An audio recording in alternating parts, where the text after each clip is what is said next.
Hi, everybody. Welcome to Tuesday, almost February.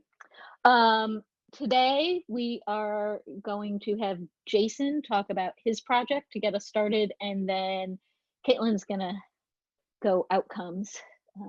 And I think we're going to be learning along the way with the slides, and we'll asking questions and things like that. Hello, everyone who's in the chat.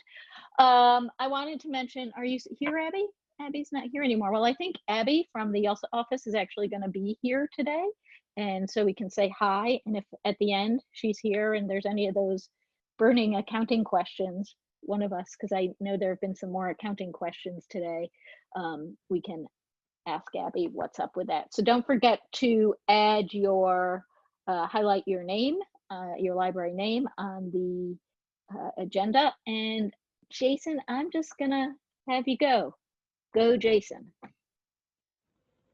All right, so let me make sure I got this right.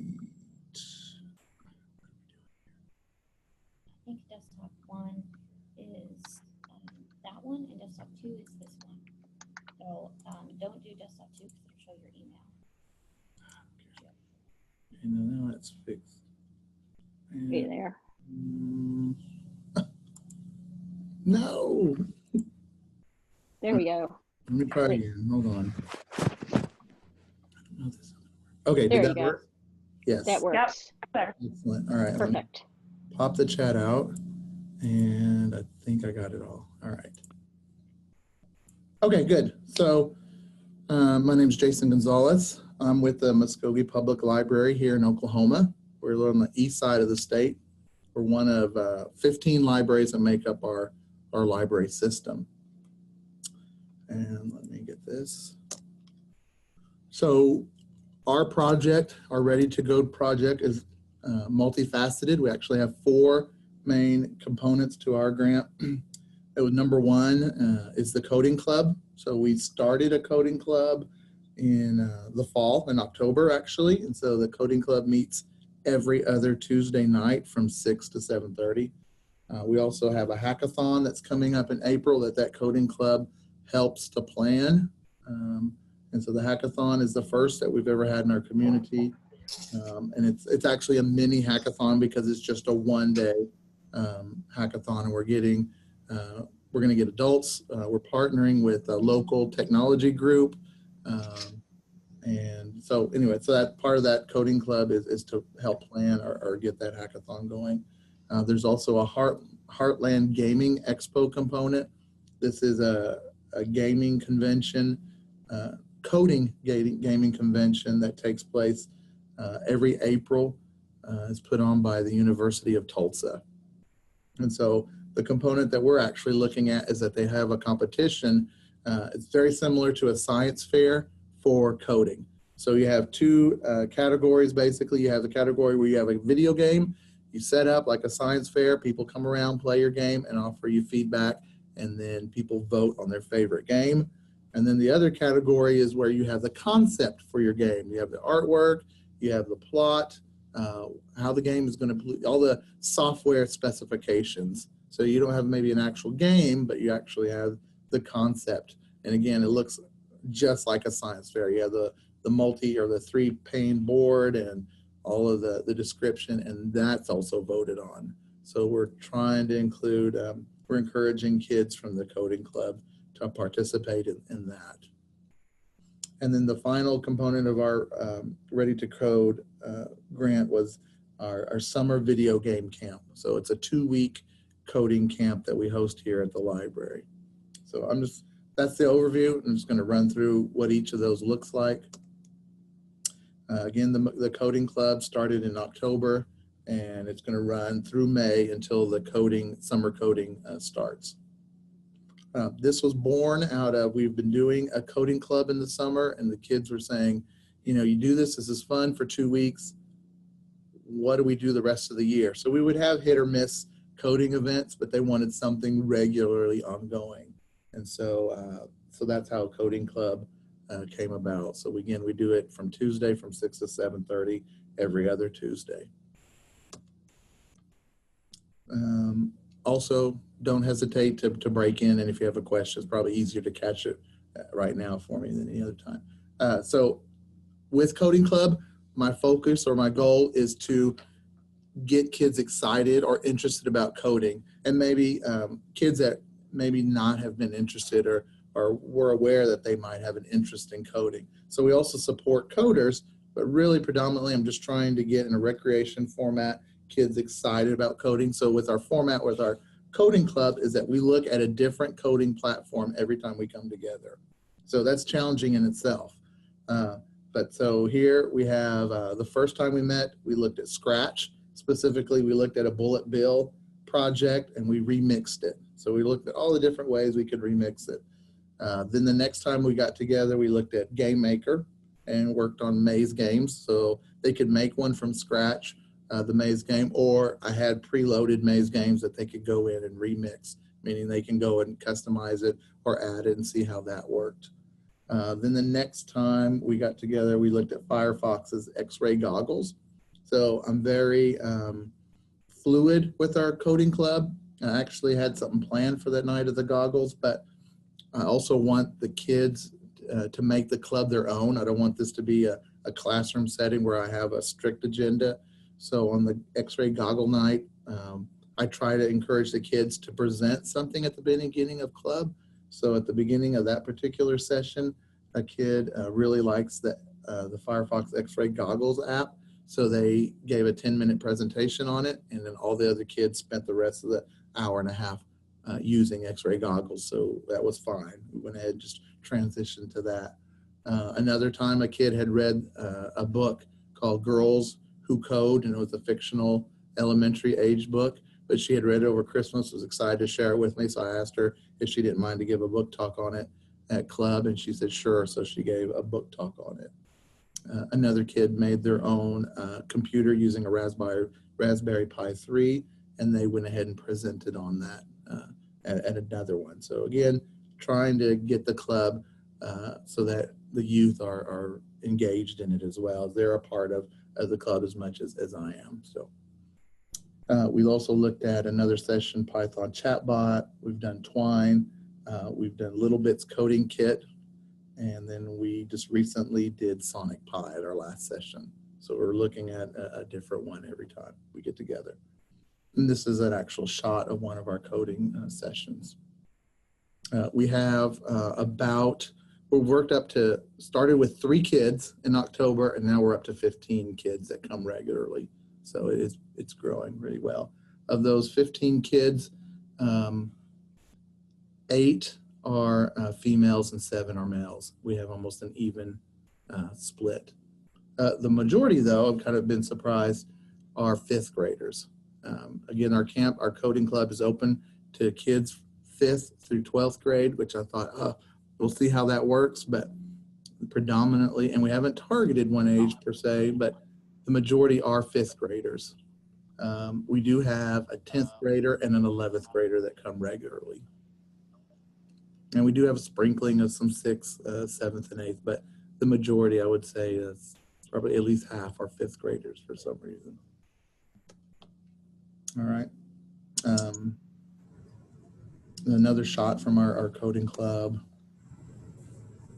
We try to, I'm also, again, want to make this very recreational. So instead of a classroom setting, I make sure to set up all the tables so that they're all able to sit next to each other and share what they're working on and teach one another, again, instead of me just being the sole focus. I still go around and assist with them, but I want to make sure they're kind of sitting in a rounded table. So I put all the tables together in a postage stamp so that so they're all sitting to one another and they're not isolated from one another, because I also want to encourage them to meet other people with similar interests. So, and then we have crazy kids that show up. So it is very much a social draw as well as the coding. So we did have a huge success this last Tuesday, or a week ago Tuesday. We had a state senator drop in, our head of our library, and has been inviting all of our local politicians. So we finally got a state senator showed up, and he took these pictures. So that's State Senator Pemberton on the, of course, the left, in the jacket and tie.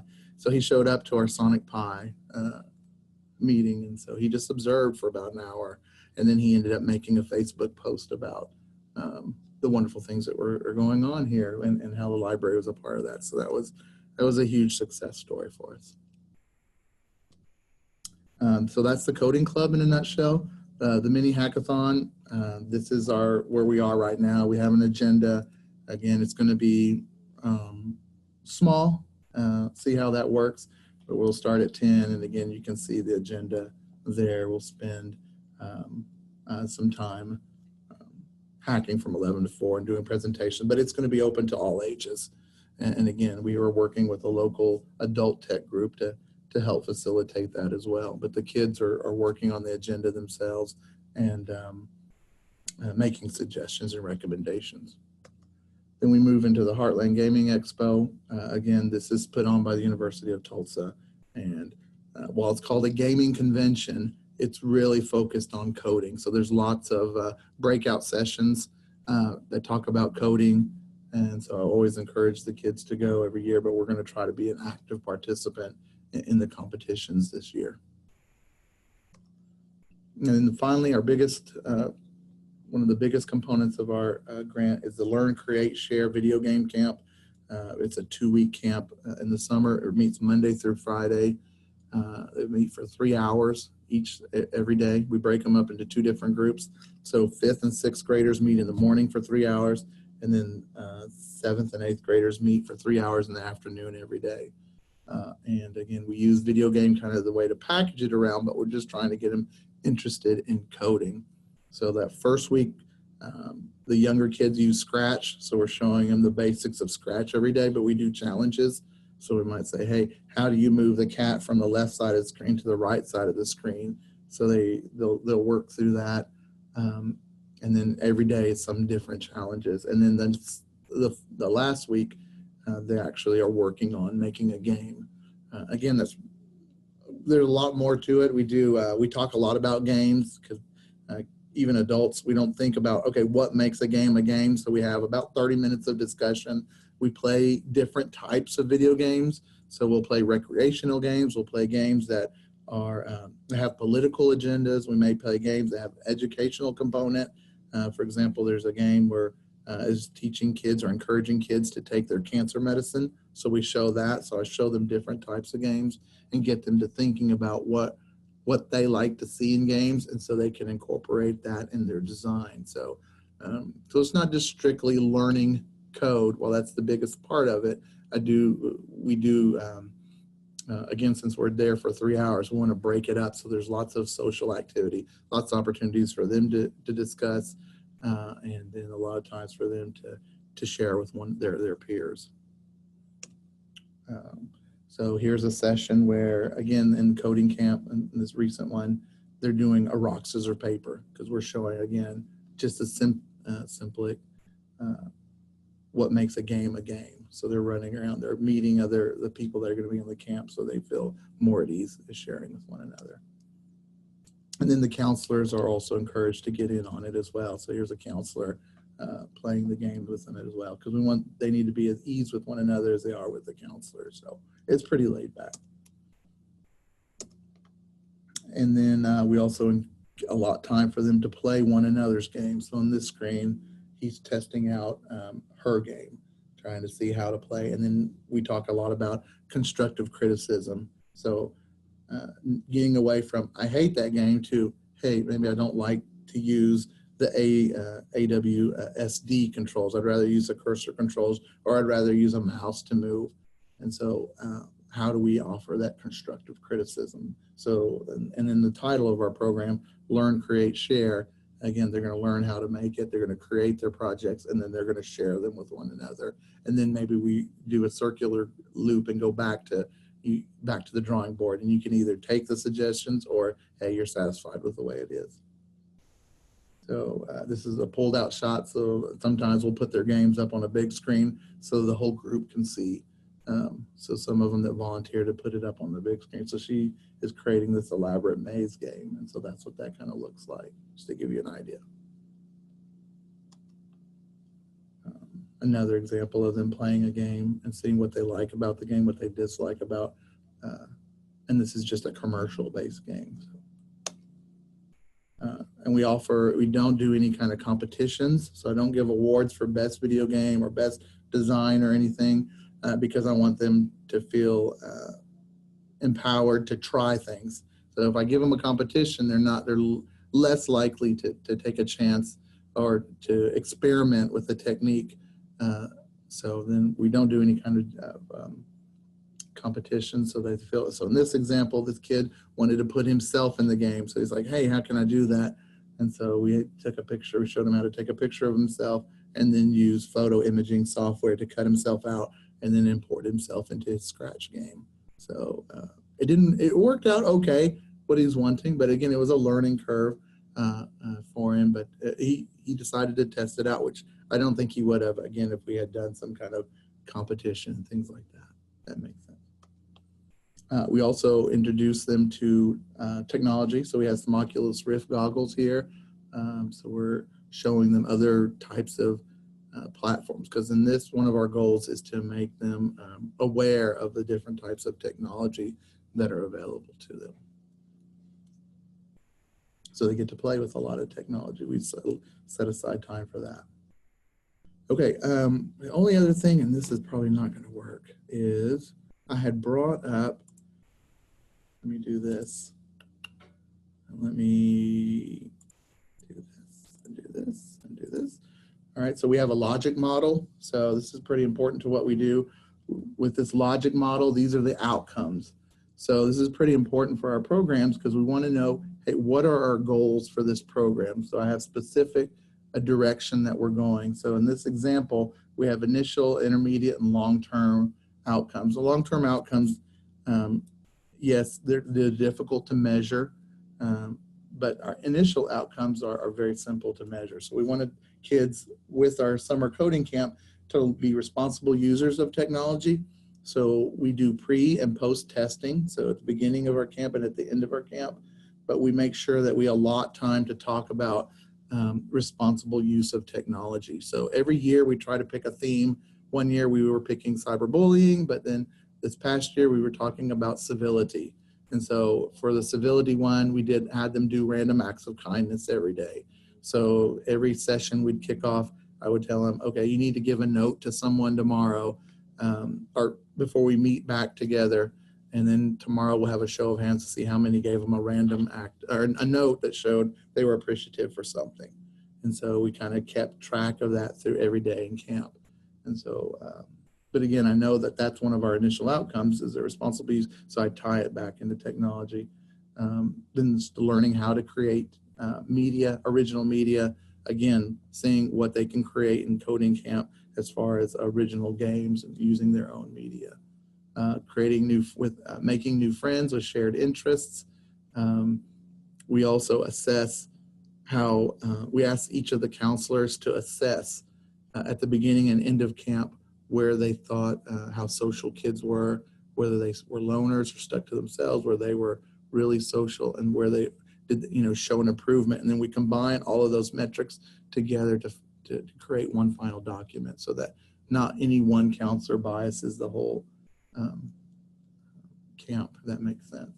So this is pretty important to what we do. It's also important in that we get challenged from time to time in the camp, maybe with a youth or a particular person. And so I have to go back to these goals and figure out, hey, is their behavior challenging, or hey, are we still accomplishing what we want with these goals? So for example, we had a kid that would not create a game, but was really focused on creating this elaborate film sequence for their game. So they never got to the gummy part. There was a gummy bears and they fell into toxic waste and they were going to take over the city, but he never got to the game, but he created this elaborate opening scene for his game. And that was fine because I want them to learn how to code, and he had to use an immense amount of coding just to get that cut scene to be pulled off. So that was fine. So again, we're not strict in the sense of that. So we also introduced this past summer something called social norms. So we talked to the kids about, hey, what are your rules for camp? So things which blew my mind because they all wanted a talking stick. So they wanted us, they said, hey, we want people to listen to us, but we need a talking stick. And I was like, oh, what is a talking stick? And they're like, okay, so you have a stick and you can only talk if you have the stick. And I was like, okay, so we had to come up with this talking stick that we never would have thought of before. But they come up with about 3 or 4 rules that they want for camp. And that way the group holds each other accountable. And it's not just us as the leaders of the program saying, hey, here are the rules and you need to follow them. We're like, what's reasonable? So we spend time creating a social norm for the group that the kids are a part of, active in creating those norms. That's about it in a nutshell. And it's a lot of time. So there it is. Let me stop this. And okay, so that's what I have, Linda.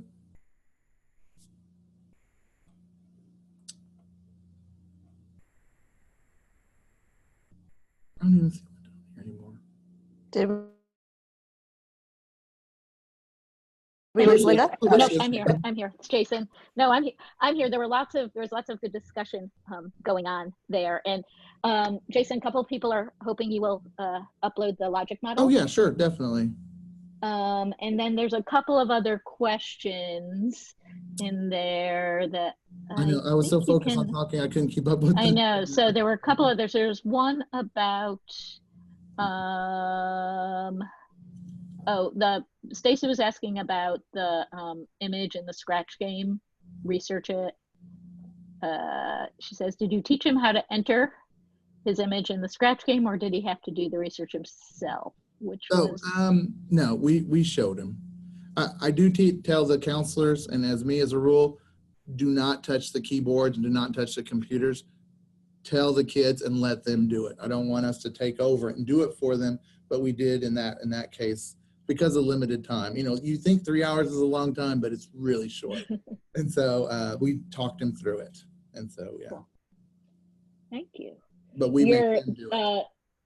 The logic model fits perfectly with where we're headed with Caitlin and outcomes. Are there any lots of yay, Jason is what's going on in the chat. Thank you. And Julie is wondering how often. Oh, every other Tuesday. So yeah, every other week. You can ask Jason questions next week, face to face. 3 hours each time, Jason? No, the coding club meets for an hour and a half. Cool. On Tuesday nights. Yeah, every other Tuesday night. Right. Great. I'm going to move us on to the Caitlin outcomes presentation. Thank you, Jason. Really appreciate it. And last week, Laura's presentation went straight into the design thinking, and somehow you've all figured this out. Jason, your presentation is perfect match for Caitlin. Caitlin, you are on. All right. Yeah, that was fantastic. I love a nice logic model. So I'm going to share my screen. Let's see if I can do this.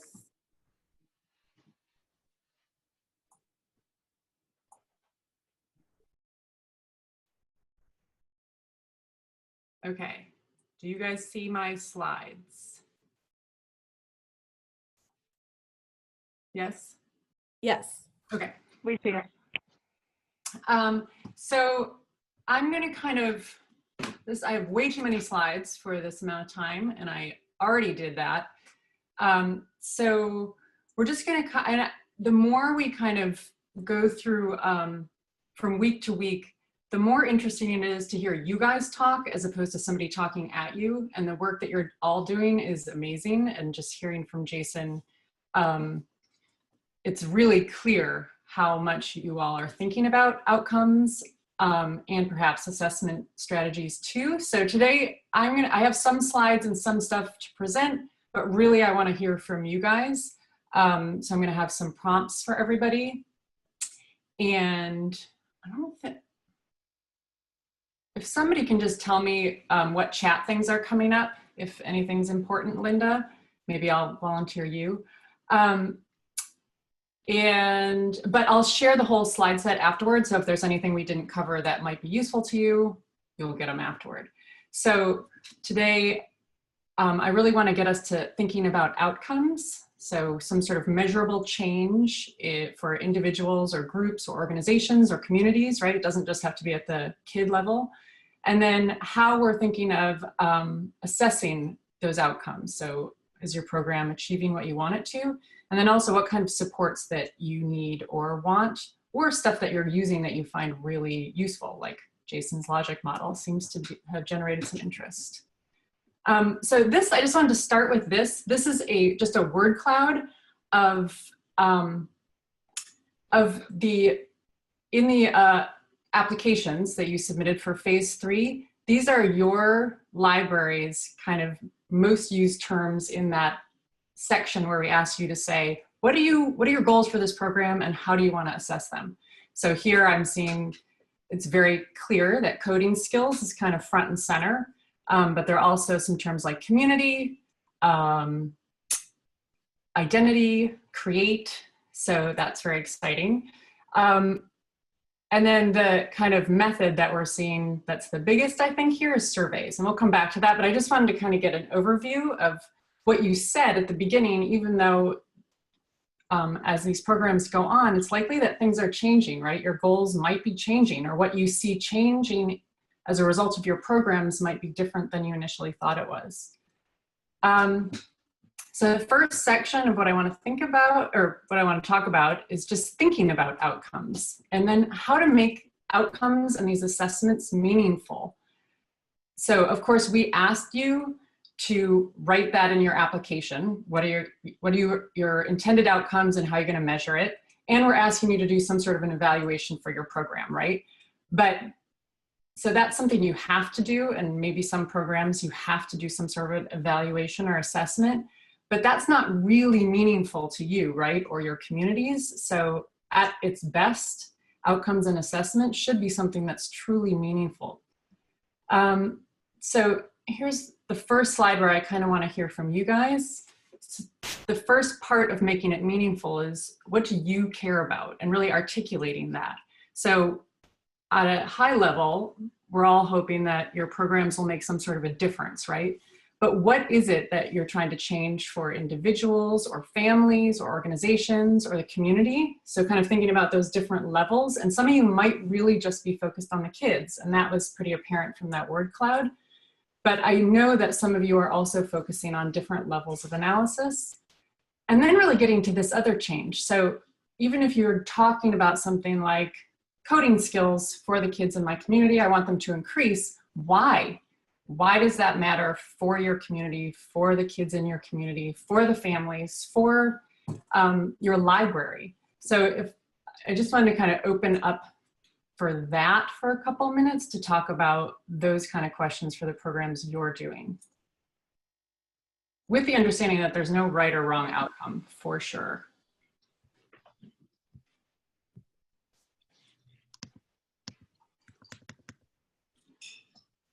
I can talk a little bit. Oh, go ahead, Jason. No, go ahead. Okay. I guess I can say a little bit about what we think we gathered from the first session of our coding club, just based on feedback from the families, the parents of the kids that participated. We had some stop by the front desk on the way out and thank the director of the library for having this club, because it's given one teen in particular, it gave her a lot of more self-confidence and like the ability to kind of branch out of her comfort zone a little bit. And she is like thrilled to have the opportunity to then become a peer mentor for the next round. She like can't wait. She's like emailing me and asking about it. So, but before she started this, it was, you know, she wasn't really sure if she would like it. And she was going because it sounded kind of interesting, but she didn't really know anybody. So I think that in general is like one of the biggest things that we care about, is that these kids can feel like they're included. And was that your original intention, or is that something that you sort of recognized was happening? We're recognizing that it's happening. That's yeah. very cool. Yeah. But other people?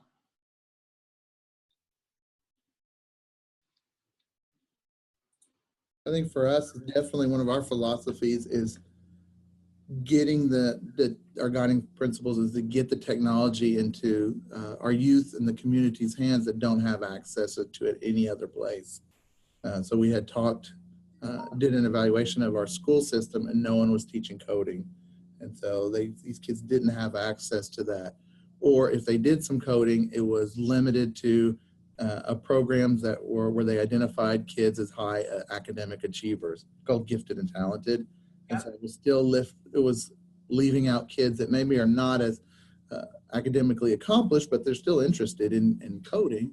And so we wanted to provide that. And I think we do it because we want kids to know, especially in our rural-based community where there's not a lot of opportunities for new experiences, to say, hey, there are other options out there outside of maybe working in this limited, the occupations that are available in our community. So they're not going to know of places or goals, have new goals or objectives if they're not aware that they exist. And so again, I always tell the kids, you don't have to be a coder. I'm not trying to teach you really per se to be a coder, but these are lifelong skills that are going to help you no matter what you do in life. So that's great. And I see in the chat too, kind of increasing opportunities and awareness of tech skills, access to design thinking or coding for underserved populations. So a lot of equity issues coming up, which is really important. Stimulate a community conversation about lack of CS in schools, and changing staff mindsets assumptions that we have to be experts. So there's a huge range coming up here in the chat, and I think that's so great. I'm going to go to the next slide, which is again part of this making things meaningful.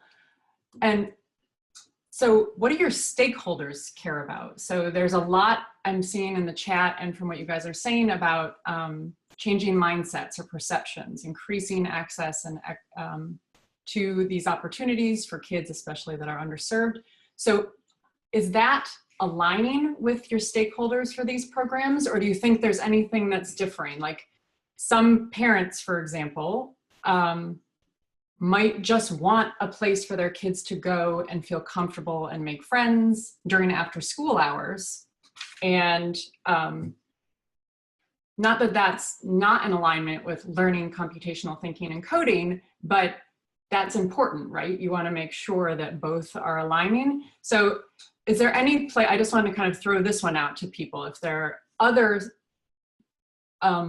outcomes or goals that your stakeholders care about, and that could be the schools in your community or the kids themselves or families.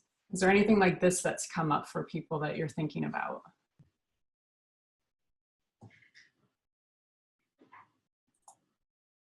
So somebody put in the chat, administration wants connection to state goals such as workforce development. Exactly, so some of these kind of higher level things are coming up that you're wanting to connect to.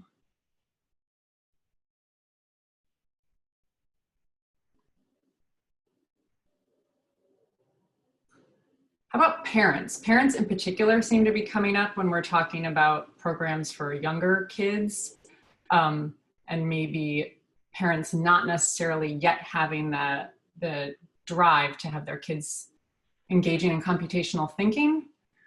What are the kind of parent goals or outcomes? So Claudia put in the chat, families seem to respond to CSCT concepts when there's an intentional connection made to literacy. That's really nice. Families want opportunities for the kids both now and in the future. So kind of tying that to future opportunities. Can we go back to the last one about the connection with literacy, and maybe talk more about that? And is that just as simple as saying it is a type of literacy, or is there a different, or is more it in-depth? Traditional literacy? Yeah. That's kind of what I was assuming. You know, yeah, this is Claudia. I think that no one has said to me, oh, I see the connection. Oh, and now this all makes sense. But I see the grown-ups, either parents or teachers that I've interacted with during class visits where I've introduced kind of computational thinking ideas or kind of unplugged coding activities, the head noddings and teachers have asked me for some of the activity examples. And then when I mention, you know, this is, you know, how we read and this is how we set up a program in coding, or this is the connection between reading a recipe and an algorithm, and all the head nodding starts. And it's, you know, it's really easy for them to conceptualize what we're talking about and see the impact across the board. So it's not just about, you know, when they're coding, it's easier for them to see it. And so I think we've all have talked about those kind of things, but again, it's that intentional discussion and intentional connection that families are making. I know that on the discussion board, we've talked a lot about the Coding Playground book, and I think there's a lot of fodder in there to help frame discussions with grownups about the connection between literacy in the digital age and CS or CT. So that's kind of where I've been coming from.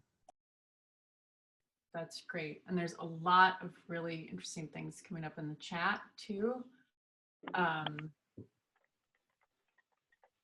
This is really great. And so I'm not seeing a ton of tensions. I think people seem to be making those connections as Claudia's doing.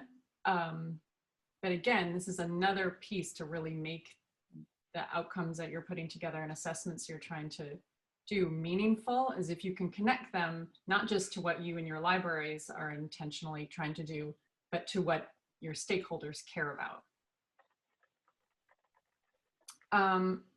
So this next slide is just about crafting outcomes. And so this is kind of the work that Jason was doing in his logic model. But just the importance of considering the details of what you're doing and providing, who's receiving that, the benefits of that program, and what your intended impact is on your target recipients. So really trying to write those outcomes as change statements. So are things going to increase or decrease or stay the same? Is there some sort of logical sequence? So you're going to do this, and then this is going to happen. And then really trying to attend to, is it within your control to influence these outcomes? And that's where, you know, you may have really high level goals, and some of those big ideas that you were saying your the workforce development in your communities care about, those are pretty big impact statements, right? So you might not have the ability to control or influence those really big impacts statements, but what are outcomes you really can control? And so it's sort of like bringing that big picture and huge vision down to something that you really can control and can measure. So I think starting with those big ideas, but then asking yourself, can I actually do this in the time I have to do it? And that's always really hard, right? Because everybody has big ideas. So I just wanted to, this is in a pretty quick analysis of, again, the applications that came in, and when we asked you guys, what are you going to evaluate and how? This is how it came back. So of the libraries that are in the cohort right now, all of you were looking at changes in the students, in the kids themselves, right? Was something happening, whether it was confidence, engagement, coding knowledge. And then a lot fewer of you talked about anything else, even though I know that you're all doing this stuff that's impacting more than just the kids. So I just wanted to kind of throw that out there in case you're thinking about what you're measuring and how to measure it. There's stuff going on at all different levels. And so the kids, of course, are the heart of this. However, I know families are being impacted because I can see it, and staff, and broader community, and libraries. And so just kind of throwing that out there for you guys to think about as you're considering what's going to change as a result of this program. And just kind of throwing out too that what you're measuring and what you're looking for change for might be different across all these libraries. So I think this, to me, looks like maybe the perceived intention of this project was to make kids computer scientists or something like that, or interested. But just kind of pointing out that we really care about all of these things, and all of these things are part of these learning networks that kids are involved in. So just encouraging you to look beyond just the individual child to these bigger networks. And then here's another one, is just, again, from the same data set of the applications. I just wanted to throw this out there and open it up for conversation again. Does this surprise you? And what's missing here from this list? There's a lot of great things in here, and I love it. And most people were doing not just skills and knowledge, but skills and knowledge plus something else. But I wanted to see sort of, does this resonate with you, these things that you're looking for change in? And what's missing from this list that you're kind of thinking about right now?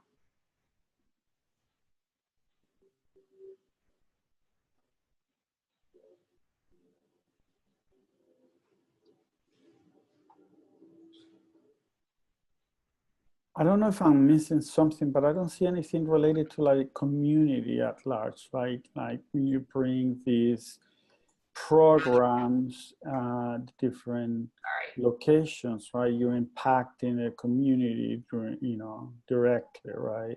Yeah, exactly. So yeah, and this is, you're not missing anything. This is just, I know that, of course, when you write the applications, you're trying to talk to what the call for proposals is asking. So that's why I'm curious, because I know that every week we're talking about things that go beyond this list. So I was curious to see just what you're thinking about that might be missing from this list. So community impact. In what ways are you thinking about that? What would change in a community as a result of the programming?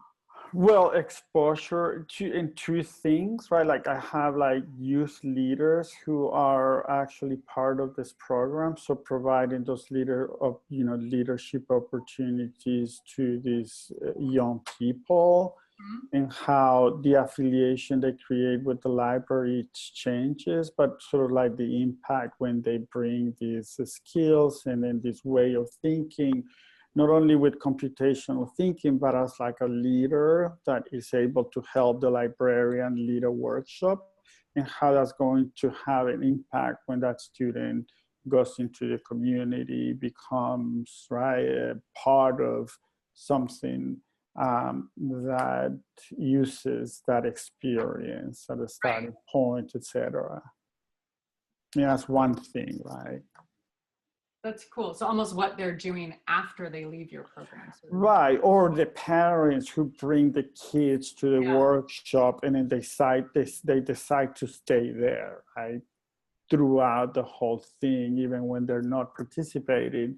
So peripherally, they're sort of getting something as well, besides the fact that their library is providing the service for their sons and daughters. I would add something also on the previous slide where it said, what are we measuring? Yes, and library staff was so low. And it's funny because I'm doing that. About half my project is that, and I don't even recognize that in the evaluation because it is definitely exposing the kids to these concepts. But the method in which I'm doing it is I'm not running them, I'm teaching staff to run them and trying to write a framework that people who don't do coding at all feel comfortable doing coding programs, because this needs to go out to all of the entire system, and one person can't do that. And that is one of the major players in my proposal and in my execution, and I'm not even evaluating that. Not formally. So that's interesting. Yeah. No, exactly. That was one of them that I had heard from so many libraries is happening, is staff professional development and them gaining skills and confidence for facilitation of this stuff. So I was surprised to see it so low, but I think that's, that's really great to start thinking about that. So I know we have 6 minutes left. So again, kind of encouraging people to think about how and when to share results in ways that can have can influence the program and what happens next. So are kids getting any sort of this feedback in ways that they can advance their own learning? How will facilitators use the evidence to adjust implementation?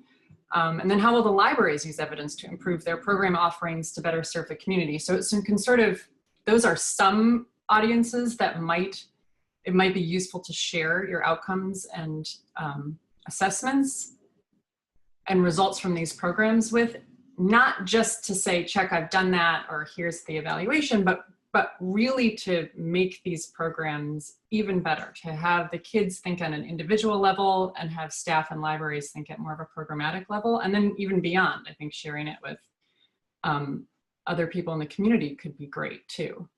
And sometimes evaluations and assessments just sort of stay as a paper that's filed in a filing cabinet or on a computer or emailed to one person. And so just really encouraging people to think about evaluation and assessment as something that's formative, that really can go back into program design.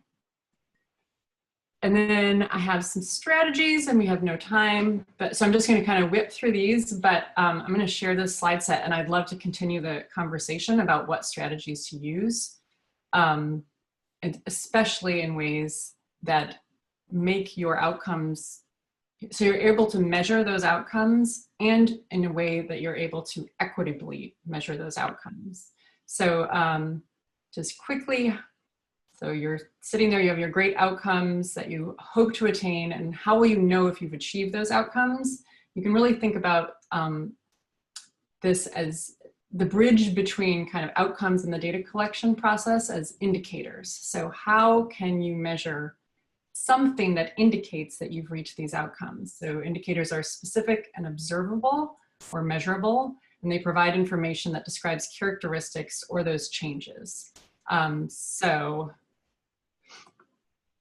an example would be if you're trying to measure gains in computational thinking, you could say my indicator is that on a pre-post survey or a performance assessment, the kid's score will go up. That would be a very simplistic indicator of that.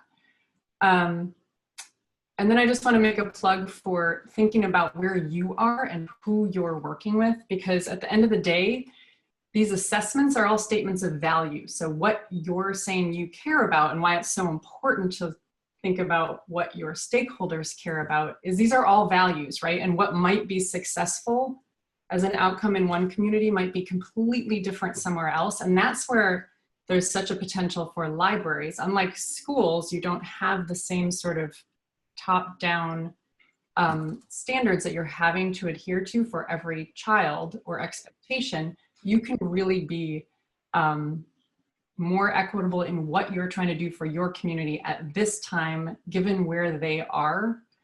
And so I just want to emphasize that. That's one place where I think libraries are really in a great position. And then just kind of going through some strategies for being attuned to setting. Observations and reflections are great. This is actually a little sheet from Waseca Public Library, and maybe they'll share this tool too for having staff do a sort of summary reflections on how a program went in a way that they can make their programs better. And then we have no time, but maybe we can come back to this. So I just wanted to kind of share some ways people are thinking about assessing computational thinking. Caitlin, you can have a few more minutes. Okay. So it's kind of digging into this piece, because everybody in this group is looking at changes in youth and something around computational thinking, whether it's skills, knowledge, confidence, etc. Everybody in this cohort is trying to look at that. And I just want to point out up front that it's really hard to look at that. So if you're all like, I'm not quite sure if this is the way I'm supposed to be doing this, that's totally fine. And a lot of people are trying to figure this out. It's especially challenging because there's no one common definition of what we mean by computational thinking. A lot of people have different ideas. There's the way, and this is the the kind of summary definition that I go with, but that doesn't mean Google does or ALA does. But I like this kind of more holistic view of what does computational thinking mean? What is it? And it includes things like concepts. So are people understanding these different sorts of concepts like algorithms, logic statements, abstraction, automation, but also it includes things like, it can include things like practices or processes. So of computational learning and creating, such as debugging,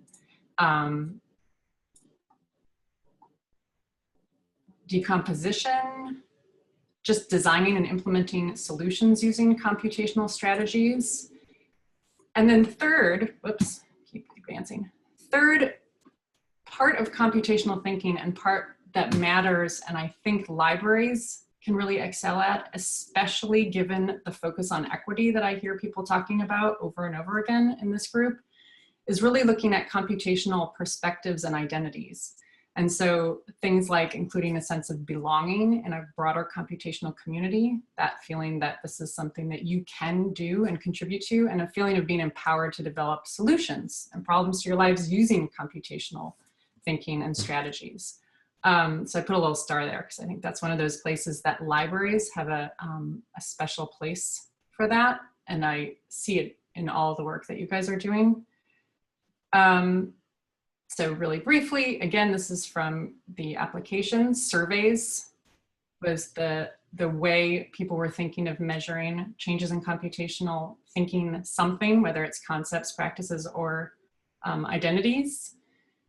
But I just want to really emphasize that surveys have limitations. I'm sure everybody knows that. And it's really hard to show subtle changes in kids' identities, confidence, and knowledge over a program that might be just one piece of what a kid is doing in their lives. So surveys are great, and they definitely have a place, and people really understand those graphs that say pre-post, there's arrays. But in addition to other things, so highlighting that, especially in places that are informal, strategies that maybe are non-traditional are really useful to supplement your survey data with. So doing things like, so I'm just gonna go through these really quickly, but collecting artifacts that kids are working with. This is a crocheted model of a human cell that somebody just did on their own time in one of the science projects I was working on. But really collecting what the kids are doing, and you can use rubrics to map out what you care about. Which parts of computational thinking do you care about? Artifact-based interviews are great, so really getting kids talking about what they made and how. And there are a bunch of kind of questions I can share with this, and then posting these things online for people to hear.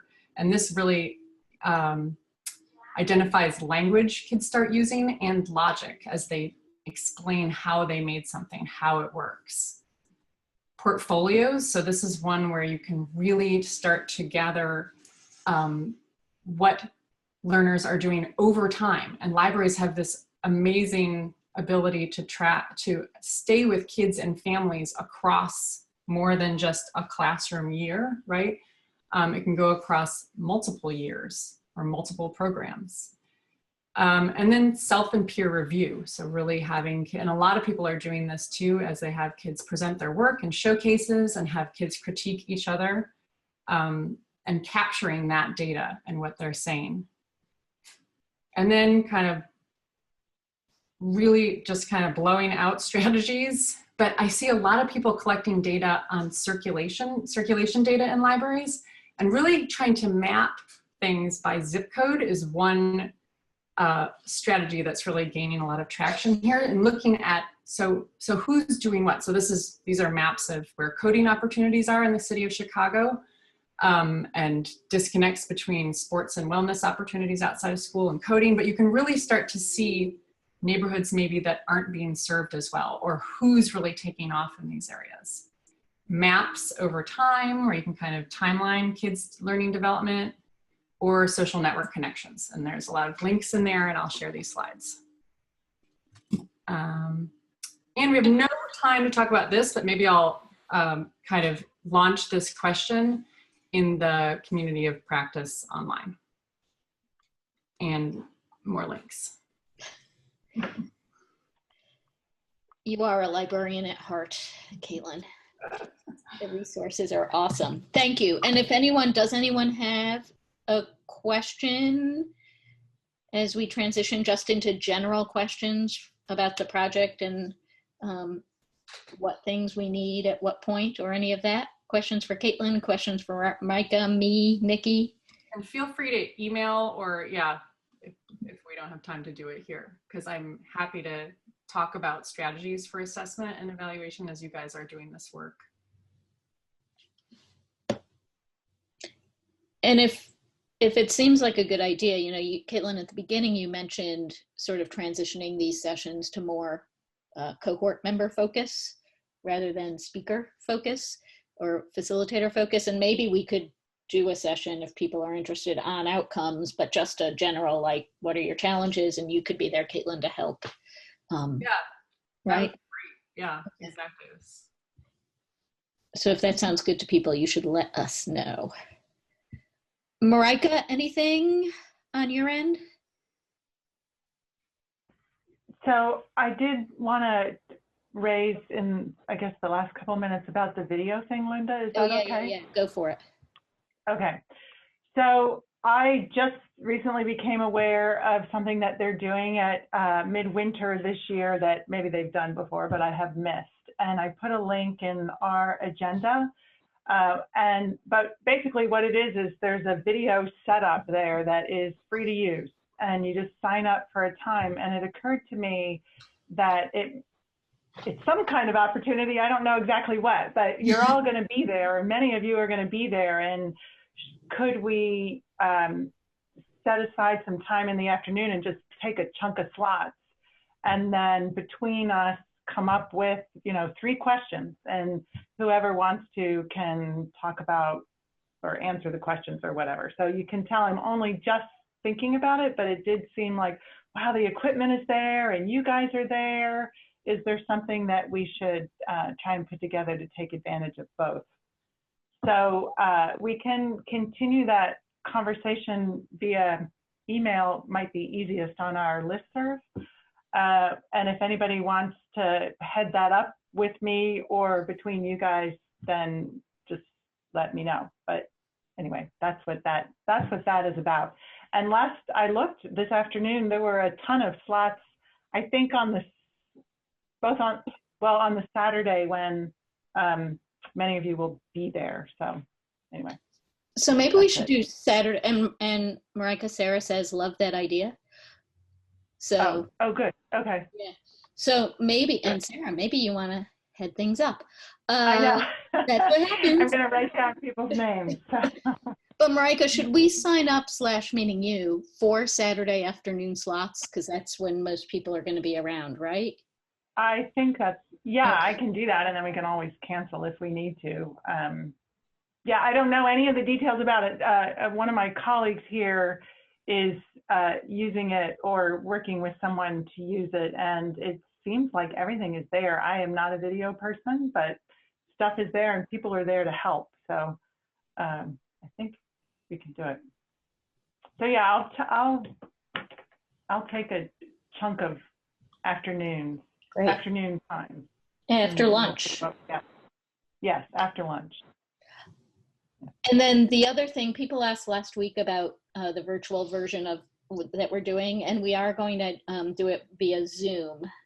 So we'll give everybody that info, and we're going to have some small group activities, and Nikki and Marika and I think that you 5 or however many can actually be a small group while we're doing that. So we hope that will work out pretty well.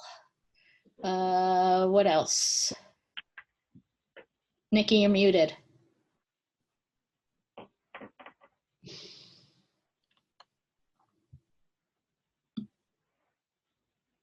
Are you talking? Did I make that up? Yeah, I think my microphone went out. Okay. Oh, now you are. Now we hear you. Go for it. We hear No? you. Are you talking? You have nothing to say. Can you hear me? My microphone went out, I think. We can hear you. Tends to do that. I would say we're asking Caitlin to lead that small group. Yeah, I wasn't gonna like put her quite on the spot yet, but yeah, we were asking Caitlin to lead that small group. Cool. Thank you, Caitlin.